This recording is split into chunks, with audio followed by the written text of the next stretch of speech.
नमस्कार, prime debate में आप सभी का बहुत बहुत स्वागत है। मैं ब्रजेश मिश्रा हूं। प्राइम डिबेट में आज बहुत महत्वपूर्ण मुद्दे पर चर्चा होने जा रही है।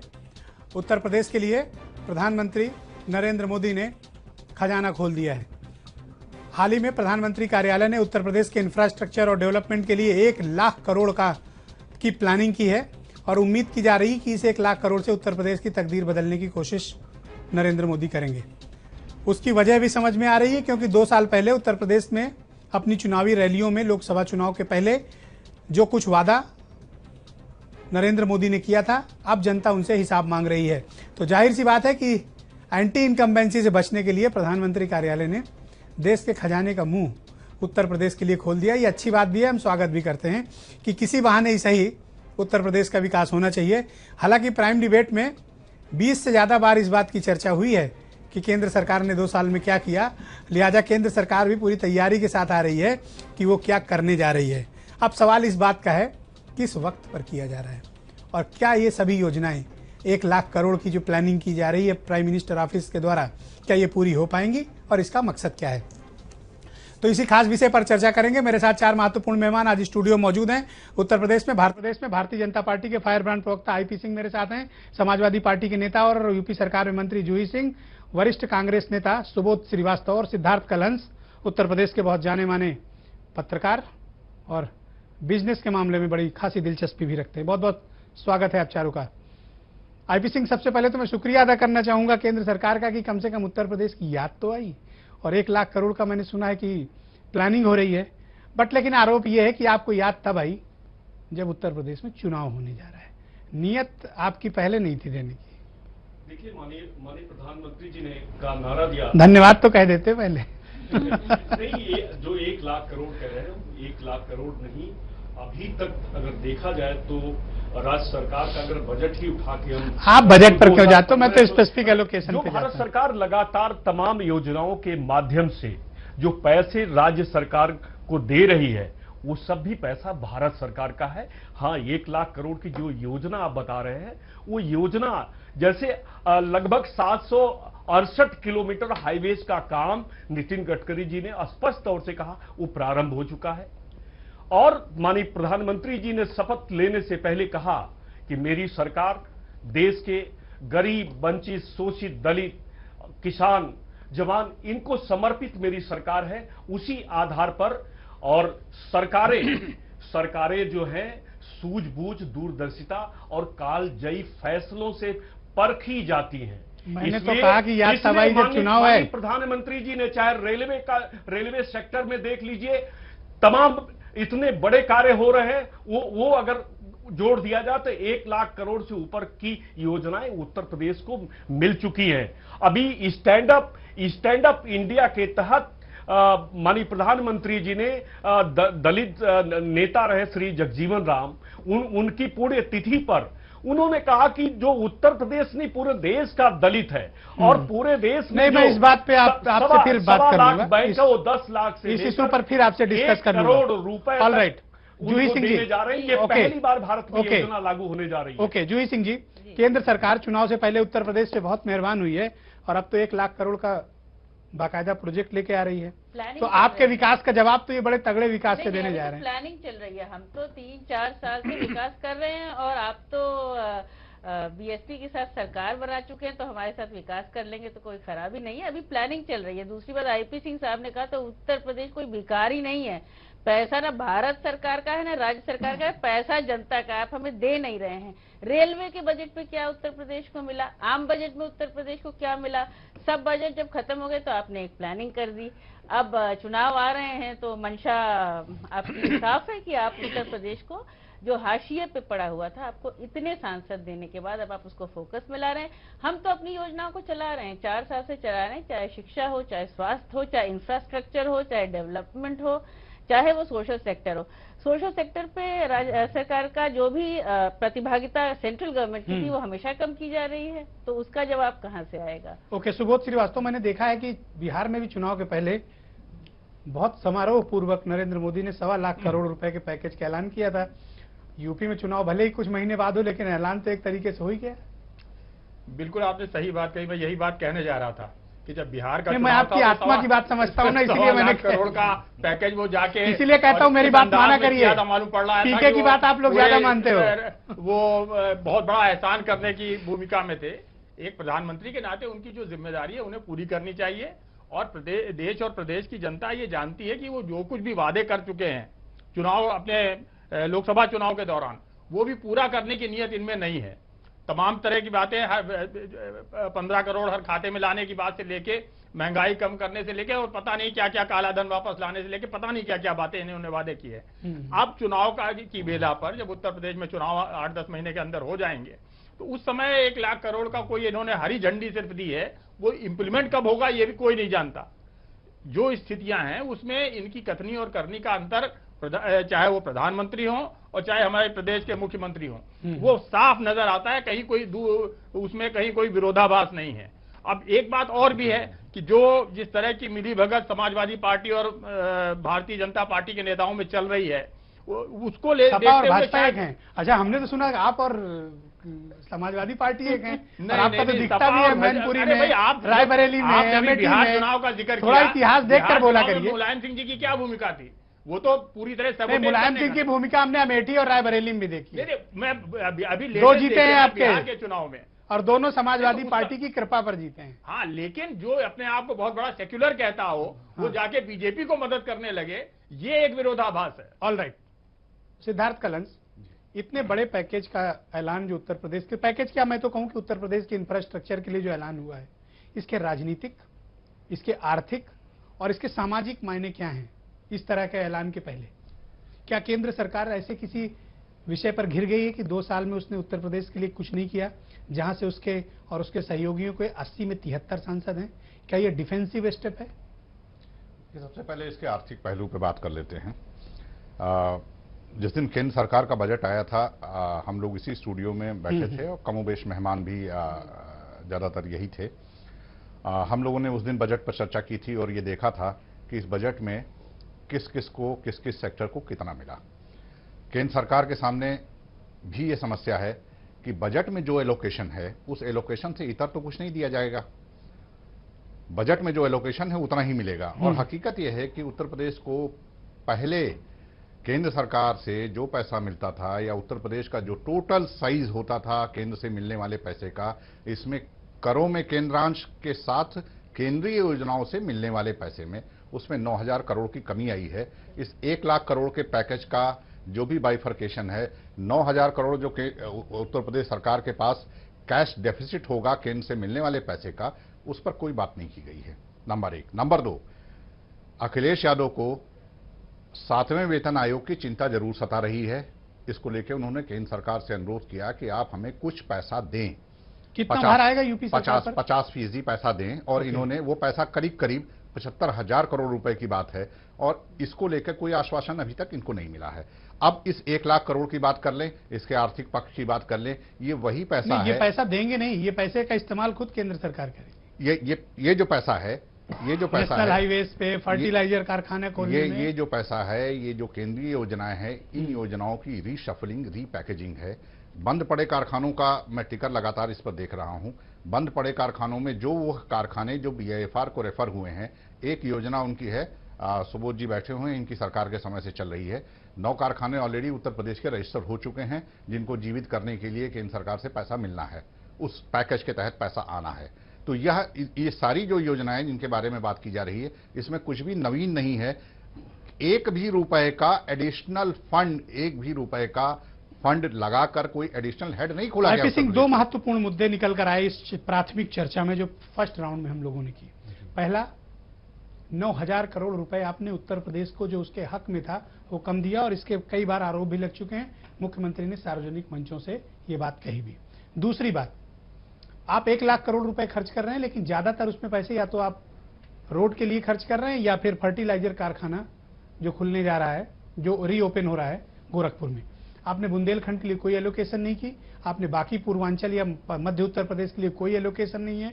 आपके पास कोई प्लानिंग नहीं है कि उत्तर प्रदेश को कैसे हम 20 से 22 घंटे बिजली उपलब्ध कराने में मदद करें, कोई प्लानिंग नहीं है। सिर्फ ये बात मीडिया में सुर्खियां पाने के लिए कर दी गई, जनता को लुभाने के लिए कर दी गई कि साहब हम 1 लाख करोड़ दे रहे हैं।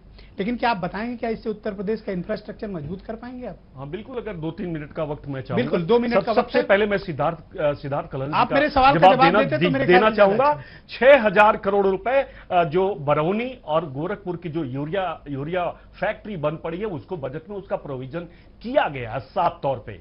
और 14वें वित्त आयोग की जो रिपोर्ट थी उसमें 10% जो राज्यांश बढ़ाया गया है, यही एकमात्र कारण था कि 2015-16 के बजट में 1,39,000 करोड़ रुपए उत्तर प्रदेश सरकार के हक में आया और 16-17 में 1,54,000 करोड़ रुपए आ रहा। यही एकमात्र कारण था कि 2,73,662 करोड़ का बजट 2,47,000 करोड़ रुपए हो गया और 2,87,000 करोड़ रुपए ग्रामीण अर्थव्यवस्था को ध्यान में रखते हुए प्रति ग्राम सभा को 80 लाख रुपए, अगर नगर पालिकाओं को 21 करोड़ रुपए देने का यह बजटीय प्रोविजन भारत सरकार ने किया है। इसीलिए ग्रामोदय से लेकर भारत उदय जो कार्यक्रम माननीय प्रधानमंत्री जी ने लिया और जमशेदपुर से देश की 2,40,000 ग्राम सभाओं को संबोधित कर रहे थे, तो उन्होंने आह्वान किया कि अब 40% से ज्यादा महिलाएं आरक्षण पाकर ग्राम पंचायतों में बैठ चुकी हैं। उन्होंने कहा कि आपको ये देखना होगा, 5 लाख तालाब खोदे जाने हैं जो आज तक मनरेगा के तहत ये तालाब नहीं खोदे जा रहे थे। तो कहानी सुनाने लगे, मैंने आपको समय दिया तो मैं तो पूछ रहा हूं उत्तर प्रदेश के कंटेस्ट में क्या कहा? सारे आप तो जमशेदपुर और पूरा मनरेगा में तालाब खोदने लगे। सबसे ज्यादा ग्राम पंचायतें भारत में हैं, सबसे ज्यादा सड़कें भारत में बन रही हैं, सबसे ज्यादा। मैं भी कोई मलेशिया की बात नहीं कर रहा हूं, मैं उत्तर प्रदेश की बात कर रहा हूं। और देखिए सिग्नोरा के बारे में ये बताएंगे, सिग्नोरा गांधी कौन है उनके बारे में कांग्रेस बेहतर बताएगी। और सुबोध जी का ये है कि जो सपा और भाजपा का नाम लेते हैं, ये दोनों लोग इनके दोनों नेता Juhi Singh, alright, okay your time over please पहुंचे थे। आईपी सिंह, जूही सिंह इनके दावे में कितनी सच्चाई है? अभी तो सब प्लानिंग हो रही है। जो ये बात आपका प्लीज हम लोग अभी प्लीज नहीं दिया उत्तर सरकार। आईपी सिंह प्लीज चला गया ना, इसलिए नहीं मिल प्लीज माल्या को तो आप ही नहीं दिया, अपने बारे में बोलिए। माल्या को 2,56,000 करोड़। सुबोध जी, 22 दोनों लोगों से निवेदन है, कृपया शांति बनाए रखें। 22 मार्च 2016 कृपया शांति बनाए रखें। मतलब बैंकों का घाटा था। अभी बहस के बाद में पर्याप्त समय दे दूंगा, आप लोग अलग से बैठकर बात कर लेंगे। जूही सिंह प्लीज कंटिन्यू।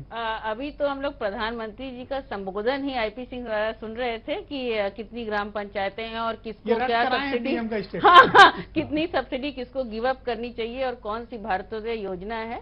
लेकिन जमीन पे आपने क्या उत्तर प्रदेश को दिया, ये जो कलहंस जी कह रहे हैं कि बहुत बड़ा इस पे प्रश्न चिन्ह है। आप सड़कें बना रहे हैं, एक रिंग रोड तो अभी तक लखनऊ के सांसद जी ने कहा था कि बन जाएगी, उसकी प्लानिंग पूरी नहीं हुई है। आपने एक एलोकेशन कर दिया कि हम प्लान कर रहे हैं, बहुत सारी सड़कें बनाएंगे, फर्टिलाइजर कारखाना बंद पड़ा है उसको खोलेंगे। जो मनरेगा की आप बात करते हैं, मैं समाजवादी पार्टी का प्रतिनिधित्व यहाँ कर रही हूँ, ना मैं इनकी तरफ हूँ ना उनकी तरफ हूँ। मनरेगा शुरू किसने किया? मनरेगा के तहत जो प्लानिंग थी उसके तहत लेबर को ही वो तालाब खोदने थे, बहुत हद तक वो लेबर के द्वारा खोदे गए। अटल जी ने शुरू किया था। हाँ नहीं, सब आपने किया था, दूसरों को मौका दें। काम के बदले अनाज का आपने उसको कैश में कन्वर्ट कर दिया। Please okay. आपने जो खाते खुलवाए, जो एक बहुत व्यापक तरह से खाते खुलवाए, हमने भी बहुत दौरा जीरो बैलेंस, वो जीरो ही बैलेंस है। और उन्हीं खातों का प्रयोग आप कर रहे हैं जो आप कभी तक विभाजित कर रहे हैं राज्य सरकार और सुबोध श्रीवास्तव। ऑलराइट सुबोध श्रीवास्तव, मुझे अच्छे से पता है कि 10 साल तक आप लोगों की केंद्र में सरकार रही और आपके पास उत्तर प्रदेश में बताने के लिए कोई उपलब्धि नहीं है। मुझे हैरानी होती है जब कांग्रेस आलोचना करती है कि केंद्र सरकार यूपी के लिए कुछ नहीं कर रही। क्या मुझे बताएंगे कि एक रायबरेली में छोटी फैक्ट्री, रेल कोच कारखाना, वो भी असेंबल्ड होता है, यहाँ बनता नहीं है, इसके अलावा कोई उपलब्धि है क्या आपकी? आप किस हक से आलोचना करते हैं? नहीं, कांग्रेस आपको तो पहले क्षमा याचना करना चाहिए जनता से कि आपने 10 साल में उत्तर प्रदेश के विकास में कोई योगदान नहीं दिया, सिर्फ राजनीति। ये शायद मुझे लगता है ये आपकी ओपिनियन हो सकती है। मेरी है ओपिनियन, लेकिन आप ये देखिए कि 10 सालों बताइए मुझे, जो मनरेगा में जो पैसा आया, मुझे जो भी पैसा आया वो यहाँ पर खर्च नहीं हो पा रहा था मनरेगा जैसी। मैं तो आपको चुनौती देता हूँ, आप बताइए। नहीं, मनरेगा में आप देखिए हजारों करोड़ रुपया आया। असेंबलिंग होती है वहाँ पे, बनता कहीं और है, यहाँ सिर्फ असेंबल्ड होता है। रायबरेली में। इसके अलावा कोई उपलब्धि है क्या आपकी? नहीं, आपने क्या किया? आपने इंफ्रास्ट्रक्चर के लिए कुछ किया क्या? कांग्रेस ने सारे बिजली घर कांग्रेस के खड़े किए हुए हैं यहाँ पर। यहाँ पर एक बार कोई नया गोरखपुर बिजली से घर बनारस इन्होंने जाकर दिया देखिए, नहीं। आपको हकीकत पता चलेगी। आप जिम्मेदारी से हट नहीं सकते हैं। नहीं, कोई जिम्मेदारी से हटने की यू बात आर नहीं है। रिस्पॉन्सिबल। आप बात 10 साल की? सरकार रही है केंद्र की, नहीं। आप ये कहकर जिम्मेदारी से नहीं बच सकते हैं। आप 2 साल वाले से तो हिसाब मांगने के लिए हाथ उठा के पूरी कांग्रेस खड़ी है। देखिए, 10 साल का कांग्रेस हिसाब ने कौन जो देगा? योजनाएं दी हैं ब्रजेश अपनी जी, चीजों के लिए माफी उनका मांगो, सही फिर 2 साल के इम्प्लीमेंटेशन लिए अगर पूछना। राज्य स्तर पे हो जाए, इम्प्लीमेंटिंग एजेंसी जो है वो राज्य सरकार होती है। मनरेगा के तहत तमाम यहाँ तो पैसा आया दोस्ती है। थी आपकी मायावती से भी और नहीं तो मुलायम से भी। पैसा तो आया, तो दोस्ती के बावजूद सवाल ये आपकी योजनाएं खर्च क्यों करना तो नहीं राज्य परवान सरकार को चढ़ी? है। यही मैं कहने जा रहा कांग्रेस था को कि क्या हक है देखिए- बात करने का उत्तर प्रदेश देखिए, पे? बात ये है कि कांग्रेस ने जितनी भी योजनाएं दी हैं पिछले 10 साल में, उसने उतनी किसी एक सरकार ने नहीं दी है, इंक्लूडिंग हमारी पुरानी सरकारों के। जिस तरह की, चाहे वो राइट टू इंफॉर्मेशन हो, राइट टू एजुकेशन हो, बस चाहे वो फूड, यही 2-4 बात बताने के लिए जब मैं विकास की बात करता बुनियादी हूं, बात है, तो ये राइट बुनियादी टू बात है। इन्फॉर्मेशन पे चले जाते हैं आप। फूड सिक्योरिटी हो, हमारे पास चलने मनरेगा के लिए हो। सड़कें नहीं है, हमारे पास बिजली नहीं है, अच्छी शिक्षा नहीं है। प्रधानमंत्री राइट टू ग्राम सड़क इन्फॉर्मेशन की योजना बात क्या- करते हैं। क्या- क्या क्या करें हुई राइट टू है? इन्फॉर्मेशन का लेकर, तो जब यही चलने तो के मैं लिए कह रहा सड़क हूं। नहीं है, जब अच्छा, सारी अच्छी चीजें हेल्थ तो दी फैसिलिटी है, नहीं, 10 सालों में प्रोवाइड कर पाए इम्प्लीमेंटिंग तो आप एजेंसी राज्य सरकारें हैं, केंद्र सरकार 2 साल पैसा वाले देती से तो है। हिसाब आप चीज देखिए चीज कर पिछले 10 मांगते हो सालों आप। का हिसाब उठा कभी के। 10 साल का भी हिसाब दोगे? नहीं तो 10 साल में जो पैसा दिया गया वो खर्च कर राज्य सिद्धार्थ सरकारें करण, करेंगी ना। आप मुझे बताओ, 10 साल बनाम 2 साल, क्या इसको नहीं, कंपेयर करना जायज है? देखिए, और कांग्रेस को क्या हक बनता है उत्तर प्रदेश के देखिए, बारे में ब्रजेश जी, इस तरह से बयान देने का? देखिए- 10 साल में इन्होंने किया क्या? मैं आपको मौका दूंगा, प्लीज सिद्धार्थ। देखिए, 10 साल बनाम 2 साल की अगर बात करेंगे तो 10 साल में अधिकतर समय देश में वो रहा है कि जबकि आर्थिक स्थिति ग्लोबली बहुत अच्छी थी, ग्लोबली डेवलपमेंट हो रहा मैं था, उत्तर ग्लोबली प्रदेश के ग्रोथ कंटेस्ट हो में रहा पूछता था। हूँ कि इन्होंने किया क्या? किस हक से ये बात कहते हैं? मेरे इन्होंने ख्याल- ना इंफ्रास्ट्रक्चर किया, ना इन्होंने इलेक्ट्रिसिटी किया, ना इन्होंने हेल्थ सेक्टर पे अच्छा काम किया। क्या किया 10 सालों में? मेरे ख्याल से कि इस मामले में एक दूसरे पर ये जो दोषारोपण की बात चल रही है, तो अगर उन्होंने नहीं किया है 2 सालों में, तो 10 सालों में इनकी तरफ से कोई बहुत बड़ी उपलब्धि वही मैं जताने जानना के चाह लिए रहा नहीं था है। आपसे। दूसरी बात, ये जो अभी हम लोग बात कर रहे हैं कि 1 लाख करोड़ उत्तर प्रदेश को अब खजाने का मुंह खोला गया है। दरअसल जो इंफ्रास्ट्रक्चर, इसका सारा जोर इंफ्रास्ट्रक्चर पे है। और इंफ्रास्ट्रक्चर पे क्यों है? आर्थिक मंदी के इस दौर में इंफ्रास्ट्रक्चर में अगर इन्वेस्टमेंट सरकार की तरफ से नहीं होगा तो आखिरकार आर्थिक विकास होगा कैसे, तेजी आएगी कैसे? पीपीपी मॉडल इस समय पूरे देश में फ्लॉप है, यानी कि निजी सार्वजनिक सहभागिता के तहत पैसा आ नहीं रहा है। शायद तभी सरकार सीमेंट, को आगरा लखनऊ सड़कें बनाने के लिए जिन चीजों की जरूरत है, सीमेंट, स्टील से लेके वो सारा सेक्टर बुरी तरह धराशायी है, बुरी तरह मंदी की चपेट में है। आखिरकार अगर इसको उठाना होगा तो केंद्र सरकार की ओर से इंफ्रास्ट्रक्चर में जब पैसा पंप किया जाएगा, तभी आपको ये जो ग्रोथ का जो 8% का मैजिक फिगर है जिसके बारे में क्लेम किया जा रहा है, उसके आसपास भी 6, 6.5, 7 के आसपास भी तभी पहुंचा जा सकेगा। तो इसलिए जो आधारभूत ढांचे में उत्तर प्रदेश सबसे बड़ा राज्य है, तो जाहिर सी बात है इन्वेस्टमेंट भी बड़ा यहीं आएगा।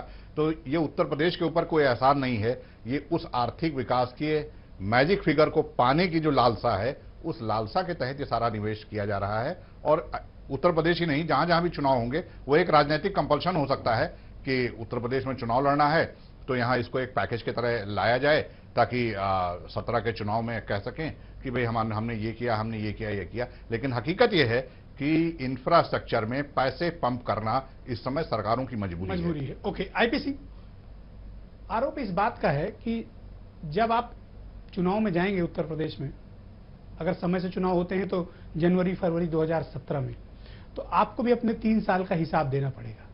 और जो कुछ अब तक 2 सालों में स्थिति है, और अभी भले ही पैसे कुछ पंप किए जा रहे हो, लेकिन ये योजनाएं मूर्त रूप नहीं ले पाएंगी। जवाब तो आपको भी देना होगा और एंटी इनकम्बेंसी तो आपके लिए भी है। आप इस जिम्मेदारी से नहीं बच सकते हैं कि 10 साल में कांग्रेस ने तो कुछ नहीं किया, तो 3 साल में आपने क्या कर दिया उत्तर प्रदेश के लिए, ये भी तो जनता पूछेगी ना। अब देखिए, जैसे मैं पूछ रहा हूं आपसे। बिल्कुल, आपकी बातों का भी जवाब दे रहा हूं। सिद्धार्थ कलहंस पता नहीं कौन से डेटाज उठा के देखते हैं, चाहे वर्ल्ड बैंक की रिपोर्ट हो, चाहे IMF की हो, चाहे एशियन डेवलपमेंट बैंक की हो, इस सारे की सारी रिपोर्ट बताती है। और भारत की जो अपनी एजेंसीज है उनकी जो रिपोर्ट बताती है, मैं कहता हूं डेटा भारत अपने पास भारत की रखो, हमारी ग्रोथ सड़कें ठीक करो। रेट दुनिया में सबसे ज्यादा है। हमारी हेल्थ फैसिलिटी और अच्छी करो, 22 लाख करोड़ की हमारे लिए योजनाएं- एजुकेशन फैसिलिटी अच्छी सुन करो। लीजिए, आप 22 लाख करोड़ की योजना, आप ये डेटा अपने पास रखो। 2 के समय मुझे नहीं चाहिए डेटा। बंद आप डेवलपमेंट विजिबल होना चाहिए, विजिबल डेवलपमेंट। 1 लाख ये क्या है? सुन ये डेटा ऐसा है, वो डेटा कोई ऐसा है, क्या करें नहीं, डेटा ये का? सच डेटा है। डेटा का क्या 1 करें लाख- भाई? नहीं, 1,35,000 जनता डाटा नहीं मांग रही, जनता विकास मांग रही है। के लोगों को मिला, सर, जो वादे करके गए थे वो मांग रही है। मेक इन इंडिया के गरीबों तहत को लगे दिया हुए गया, कारखाने का महिलाओं नाम को बता दिया दें। गया, जो वंचित थे उनके हाथ में All right. व्यापार के लिए मेरे पास समय कम है। जूही Singh, all right, okay. Bharat सरकार Okay.